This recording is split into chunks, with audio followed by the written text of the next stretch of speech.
in explaining to you that you are a vibrational being. We want to call your attention back to what you're doing here and now in relationship to all that you've become. So we wrote a book a while ago. It was entitled Getting into the Vortex. Are you aware of it? We talked about the vortex incessantly because we wanted you to realize, we wanted you to take that step in understanding that you are creating vibrational realities that you're not yet living. And that's the vibrational version. That's the thought version. That's the get the thought out there in advance. Law of attraction is actualizing around it. But unless you are a vibrational match to it, it doesn't come into your experience.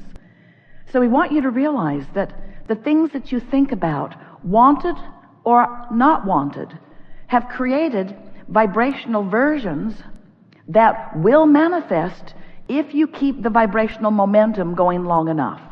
That's the clearest we've ever said it.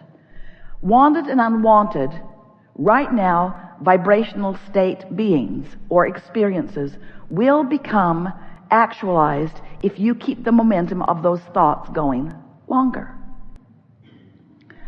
So, the question is, do you have realization of whether you want it or not? And, biggest question, have you practiced so that you have the control or focus of your own thoughts to focus on things wanted and to no longer focus on things not wanted, or mostly? That really is what deliberate creating is all about. If we were standing in your physical shoes, we would take this small handful of concepts and information from this gathering, and we would just focus on it for a little while, and we promise you it will yield you more results than any combining of any philosophical points that you've ever applied. Really brief. We would acknowledge that we are vibrational and that we can choose the disc, and then we would go to sleep tonight intending to reach for the best feeling thought that we could find in the morning, with the intention of getting on that high flying disc, with the intention of rendezvousing with things that feel like that.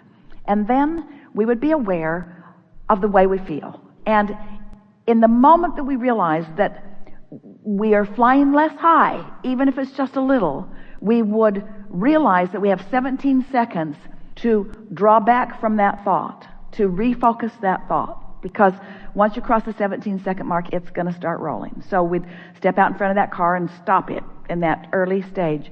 And then, as we're moving through the day, we would watch for evidence of our alignment. Just do that for a few days, and we promise you, Esther has become so obnoxious. And we mean that in the nicest way.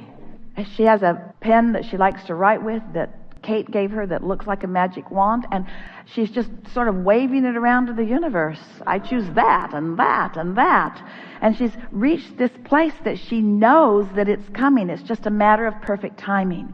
And she's also wise enough to know she doesn't want it all at once. What an uncomfortable, overwhelming day that would be if it all came today. She likes it to be incrementally spaced out, so that the timing of the delivery of the insight, the thought, the manifestation, the emotion, the co-creation, the rendezvous, so that the delivery of it can be devoured and enjoyed in the way that you've intended for it to be. This is all for your pleasure. You're the creator of your own reality. And people, when they hear that, Seth coined that phrase, when people hear you create your own reality, they quite often argue, no, I don't. I wouldn't have created that. I wouldn't have done that to me. And we say, we didn't say you did it on purpose, but you did do it. Everything, your response to everything around you is your creation. So then it begins to occur to you that you can't control what others do. It's not your job to do it. You really want to keep your nose out of their business. But it is your job the way you're responding to what others are doing. So Esther's begun saying, well, I can be by myself really well. I can fly high when I'm by myself because I can direct my thoughts and I can get energy going and I can feel my empowerment. And I've got that covered. And strangers, I got that covered too. Strangers are just so good to me. The universe is just picking the nicest of them and bringing them to me. It's those people I know that I have old pipes about. that I have old pipes about. Not people I know who have characteristics that bother me. People I know who I have old pipes about. So if you've got people that are really annoying you and you keep rendezvousing with them on that disc, you might want to stop thinking about them so you stop rendezvousing with them. In other words, what keeps things active is your attention to it, you see.